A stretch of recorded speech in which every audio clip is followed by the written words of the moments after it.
여러분 안녕하십니까. 전기신경치료학회입니다. 오늘의 주제는 초기 대응의 중요성입니다.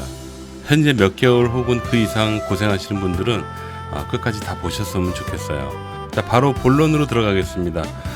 초기 대응을 잘한 경우와 그렇지 않은 경우를 나눠서 제가 여러분들에게 비교 설명을 해보도록 하겠습니다. 초기 대응을 잘못한 경우입니다. 여러분들은 잘 모르는 의학적인 상식인데요. 바로 통증과 어깨 관절의 굳음과의 상관 관계입니다.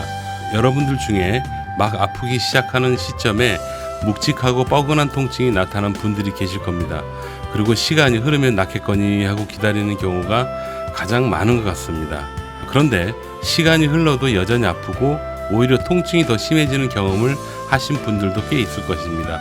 결국에는 통증 때문에 어깨를 움직이지 않으려고 하는 경향이 생깁니다. 오랫동안 어깨를 사용하지 않으니까 결국 어깨 관절이 굳어져 버립니다. 어깨 관절이 굳으면 움직임에 제한이 많이 걸리므로 통증이 더 심하게 나타나는 거죠. 결국 어깨 관절 질환의 경우에는 첫 번째가 강력한 통증 조절이고요. 두 번째가 여러 가지 방법을 사용해서 어깨 관절이 굳지 않도록 하는 것입니다. 대부분의 환자들이 통증과 함께 어깨가 굳어진 상태로 내원하기 때문에 지금 조금 자세히 설명드리려고 애를 썼습니다.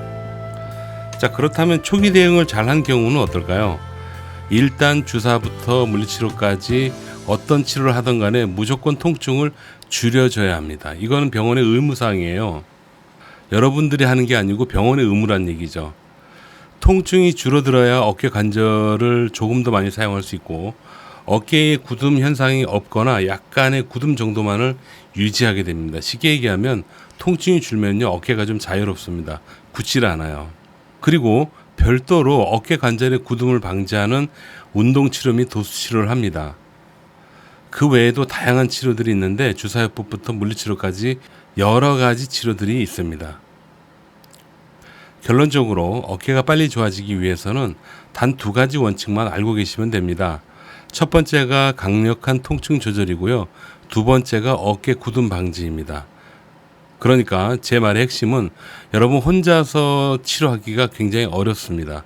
지금 유튜브나 여러 가지 SNS 영상을 보면은 어깨 좋아지는 운동법, 어깨 좋아지는 뭐 이렇게 많이 설명하는데 그런 식으로 치료해가지고 물론 좋아지는 분도 계시겠지만 좋아지지 않고 아주 오랫동안 고생하시는 분들이 더 많아요.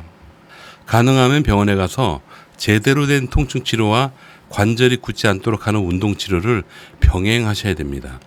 이게 제일 빠른 거예요. 문제는 좋은 병원을 찾는 것입니다. 여러분들은 모든 병원이 똑같지 않나? 이렇게 생각하실지 모르겠는데 이는 잘못된 생각이시고요.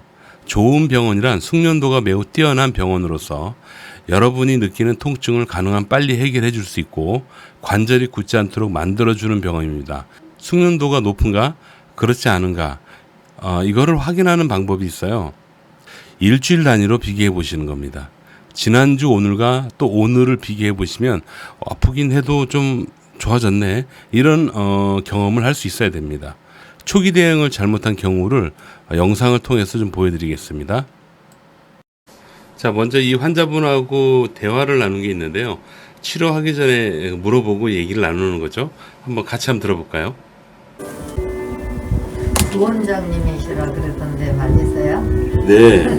우리 사이랑 저기 딸이 선생님한테 치료받고 좋아졌다고 걔들은 쫙 남양주 사는데 저는 서울역에서 여기까지 왔습니다. 세상에. 사이가 모시러 와갖고 데리고 왔어요. 오늘 저는. 그 먼 데서 오셨어요? 예. 자, 팔 앞으로 한번 올려보십시오. 아니, 옆 말고 앞으로. 이렇게 올려보세요. 만세 하듯이. 이렇게. 예, 어디까지 올라가나 좀 볼게요. 올려라고요? 여기가 아파요. 여기까지. 네. 내리시고요. 예. 이제 옆으로 올려보실 건데 여기 엄지가 하늘로 올려보세요. 이 정도밖에 안 올라가요. 다 안 올라가시고요. 예. 자, 옆으로 올리는 게 90도 정도밖에 되질 않았어요. 그래서 치료를 합니다. 전기신경치료라는 걸 합니다. 전기신경치료는 통증에 아주 탁월한 그런 효과가 있고요. 받아보기 전까지는 이래서 타고나구나 라고 얘기하는 거에 대해서 이해가 안 되실 겁니다. 앞으로 좀 가볼게요.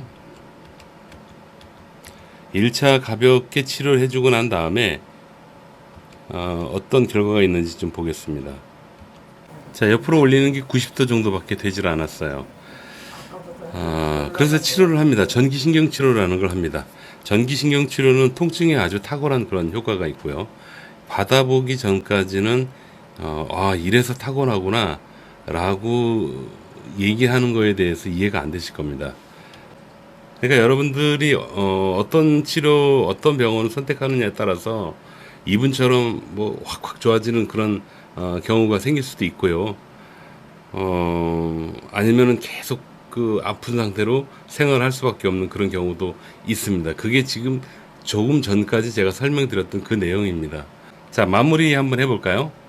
여러분, 초기 대응을 잘하면 단 몇 개월 안에 여러분들 건강하게 살아갈 수가 있어요. 그러나 초기 대응을 잘못하게 되면 1년 이상, 제가 본 환자 중에서는 한 7, 8년 정도 되신 분이 있는데 이분은 생활 환경이 좀 안 좋으신 분이고 그런 분을 제외하고는 기본적으로 1년 이상은 고생을 하시는 것 같더라고요. 방금 보여드렸던 그 환자분 같은 경우에도 한 10개월 정도 되셨다 그랬잖아요. 만약에 저희 병원 안 왔다면 이분이 내년도까지도 계속 고생할 가능성이 매우 높았습니다. 그래서 말인데요, 여러분, 초기 대응을 잘 하고 싶으시죠? 누구도 마찬가지죠. 초기 대응을 잘 못하는 경우와 잘하는 경우에서 너무나도 큰 차이가 나요. 그래서 오늘 영상은 아마 지금 어깨가 뻐근하고 묵직해지기 시작하는 그런 분 있죠. 막 뭐 진단을 받은 분이나 그런 분들이라면 전기신경 치료가 굉장히 탁월할 거고요. 혹은 1년 정도씩 고생한 그 분들도 전기신경 치료가 아마 도움이 될 겁니다. 초기 대응을 잘하느냐 못하느냐, 이거는 여러분들이 병원을 정말 좋은 병원을 찾으셔야지 되는데 속상하시겠지만 여러분들 복 같아요. 그래서 일주일 단위로 비교해가지고 일주일 지났는데도 계속 아프고 불편하고 그런 게 있으면 바로 다른 병원으로 옮기시는 게 낫습니다. 자, 오늘은 여기까지 하겠습니다. 여러분 감사합니다.